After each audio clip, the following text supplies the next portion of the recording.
రేపే సార్వత్రిక ఎన్నికల నగారా మోగనుంది. రేపు మధ్యాహ్నం 3 గంటలకు ఎన్నికల షెడ్యూల్ విడుదల కాబోతుంది. కేంద్ర ఎన్నికల సంఘం రిలీజ్ చేయబోతుంది. లోక్సభతో పాటు అసెంబ్లీల ఎన్నికల షెడ్యూల్ విడుదల కాబోతుంది. సాధారణ ఎన్నికలతో పాటు ఆంధ్రప్రదేశ్, అరుణాచల్ ప్రదేశ్, ఒడిశా, సిక్కిం రాష్ట్రాల్లో అసెంబ్లీ ఎన్నికలు జరగనున్నాయి. 7 విడతల్లో లోక్సభ ఎన్నికలు జరిగే అవకాశం ఉంది.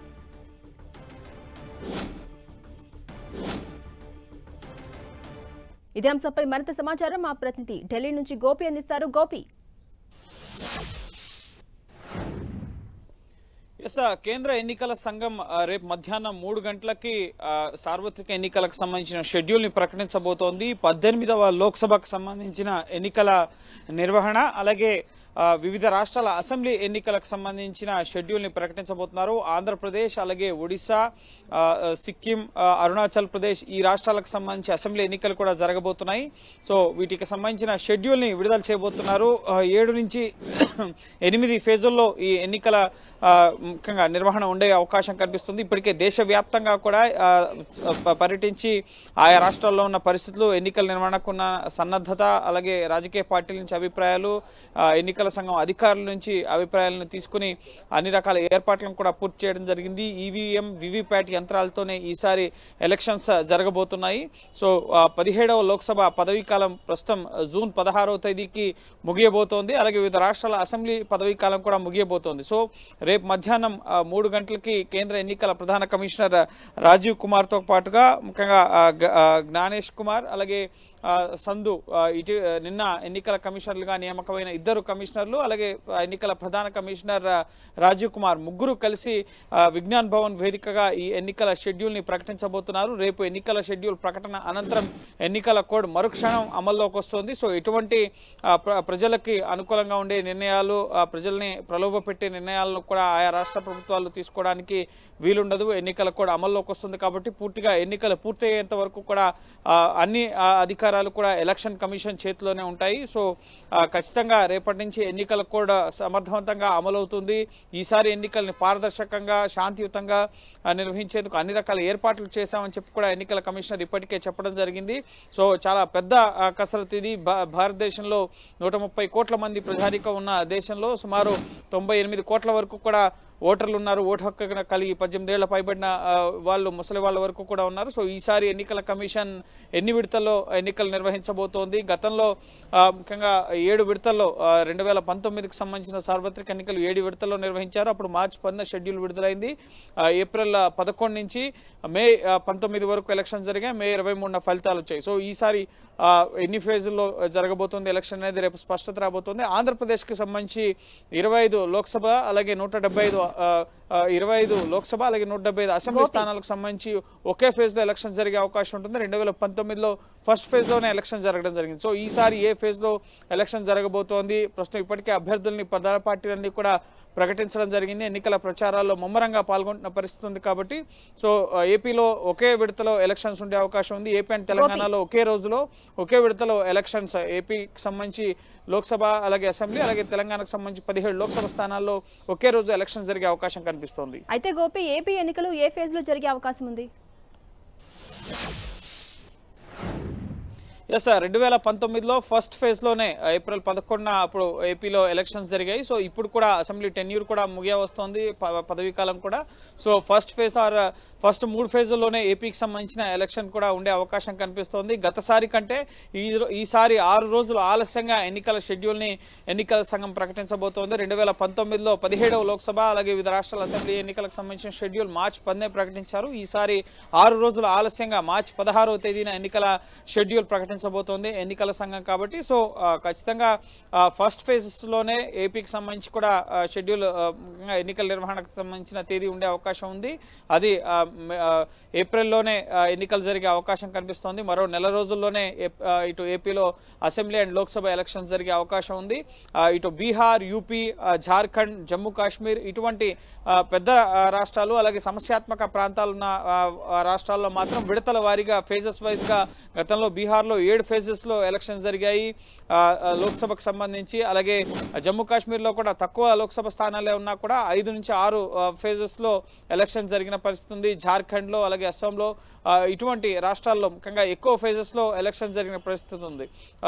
సో ఇప్పుడు కూడా అదే తరహాలో ఓటర్ల సంఖ్య కూడా పెరిగింది కాబట్టి సో ప్రస్తుతం మనకంతున్న సమాచారం ప్రకారం 96 కోట్లకు పైగా ఓటర్లు ఉన్నారు దేశంలో. అలాగే ముఖ్యంగా సుమారు 2 కోట్ల వరకు కూడా యువ ఓటర్లు రిజిస్ట్రేషన్ చేసుకున్నారు. ఈ 5 ఏళ్లలో 18 ఏళ్ల వయసు నిండిన వాళ్ళు ఓటు హక్కు పొందిన వాళ్ళు కూడా చాలా మంది ఉన్నారు. సో వారందరూ కూడా ఓటు హక్కు వినియోగించుకునే అవకాశం కనిపిస్తోంది. సో ఈసారి ప్రచార కార్యక్రమాలు కూడా ముమ్మరంగా నిర్వహిస్తున్నారు. ఈసారి మోడీ గ్యారంటీ పేరుతో ఇప్పటికే అనేక వర్గాల్ని ఆకట్టుకునేందుకు ఇటు మహిళలు అలాగే పేదలు యువకులు అలాగే రైతుల్ని ఆకట్టుకునేందుకు మోడీ గ్యారంటీ పేరుతో బీజేపీ ప్రచార కార్యక్రమాల్ని ముమ్మరం చేయడం జరిగింది. మరోపక్క కాంగ్రెస్ పార్టీ భారత్ జోడో న్యాయ యాత్ర పేరుతో న్యాయ గ్యారంటీల్ని ఇస్తుంది. కిసాన్ న్యాయ్ అలాగే మహిళా న్యాయ్ ఈ విధంగా సామాజిక న్యాయం పేరుతో న్యాయ గ్యారంటీల్ని కాంగ్రెస్ పార్టీ కూడా ఇస్తున్న పరిస్థితి ఉంది. సో తాము అధికారంలోకి వస్తే ఏమేం చేస్తాం అనేది ఇప్పటికే ప్రజల్లోకి తీసుకెళ్తున్న పరిస్థితి ఉంది. సో రేపటి నుంచి ఎన్నికల షెడ్యూల్ ప్రకటన అనంతరం మరుక్షణం నుంచి ఎన్నికల కోడ్ అమల్లోకి వస్తుంది కాబట్టి సో రేపటి నుంచి ప్రభుత్వ పరంగా ఎటువంటి నిర్ణయాలు కూడా తీసుకోవడానికి ఉండదు. ముఖ్యంగా ఓటర్లను ప్రలోభపెట్టే నిర్ణయాలు ఏవి కూడా తీసుకోవడానికి తాయిలాలు ప్రకటించడానికి ఉండదు. ఇప్పటికే ఇటు పెట్రోల్ ధరలను డీజిల్ ధరలను తగ్గించే నిర్ణయం కానీ ఎలక్ట్రల్ బాండ్స్కి సంబంధించిన వివరాలు బయటకు రావడం కానీ అలాగే రోడ్ ఇనాగ్రేషన్స్ అలాగే railway projects Vande Bharat rails ఈ విధంగా ఇన్ఫ్రాస్ట్రక్చర్కి సంబంధించిన అన్ని ప్రాజెక్ట్స్ని కూడా ఇప్పటికే ప్రధాని మోడీ కీలక రాష్ట్రాల్లో ప్రారంభోత్సవాలు పూర్తి చేయడం జరిగింది. ఇక రాజకీయ ప్రచార కార్యక్రమాల్లోనే నిమగ్నం కాబోతున్నాయి. రేపటి తర్వాత ఎన్నికల షెడ్యూల్ తర్వాత పూర్తిగా రాజకీయ కార్యక్రమాలకే ముఖ్యంగా కేంద్ర మంత్రులు కానీ ప్రధాని కానీ పరిమితం కాబోతున్నారు. ఆయా రాష్ట్రాల్లో ప్రధానంగా బీజేపీ పాలిత రాష్ట్రాల ముఖ్యమంత్రులు కూడా దేశవ్యాప్తంగా ప్రచార కార్యక్రమాలు నిర్వహించబోతున్నారు. సో రేపు మధ్యాహ్నం 3 గంటలకి విజ్ఞాన్ భవన్ వేదికగా కేంద్ర ఎన్నికల ప్రధాన కమిషనర్ రాజీవ్ కుమార్ ఈ షెడ్యూల్ ని ప్రకటించబోతున్నారు. Right, thank you Gopi. రేపే ఏపీ ఎన్నికల షెడ్యూల్ రిలీజ్ కాబోతుంది. 175 అసెంబ్లీ 25 లోక్సభ స్థానాలకు ఎన్నికలు జరగబోతున్నాయి. సాధారణ ఎన్నికలతో పాటు ఏపీ ఎన్నికల షెడ్యూల్ ప్రకటించబోతోంది ఈసీ. ఇప్పటికే ఏపీలో రాజకీయ వాతావరణం హాట్ గా మారింది. అభ్యర్థుల ప్రకటనలో రాజకీయ పార్టీలు బిజీగా ఉన్నాయి. 2019లో ఒకే విడతలో జరిగిన ఏపీ ఎన్నికలు ఇప్పుడు రేపే ఎన్నికల షెడ్యూల్ రిలీజ్ కాబోతుంది.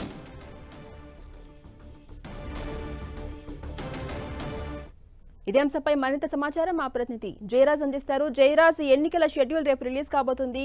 రోజుల నుంచి గంటలకు వచ్చేసే ఎన్నికల నగారా రేపు మోగబోతోంది. డీటెయిల్స్ ఏంటి?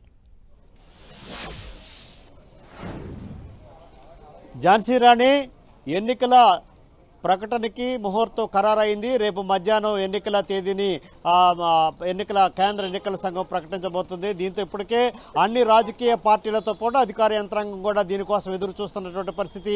రేపు మధ్యాహ్నం విడుదలయ్యేటటువంటి ఎన్నికల తేదీల నేపథ్యంలో అధికార యంత్రాంగం అంతా కూడా అప్రమత్తమైంది. ఇప్పటికే చేయాల్సినటువంటి ఎక్సర్సైజ్ అంతా రాష్ట్ర ఎన్నికల సంఘం ఏర్పాట్లన్నీ కూడా పూర్తి చేసింది. అధికారుల బదిలీలన్నీ కూడా దాదాపు పూర్తయినటువంటి పరిస్థితి.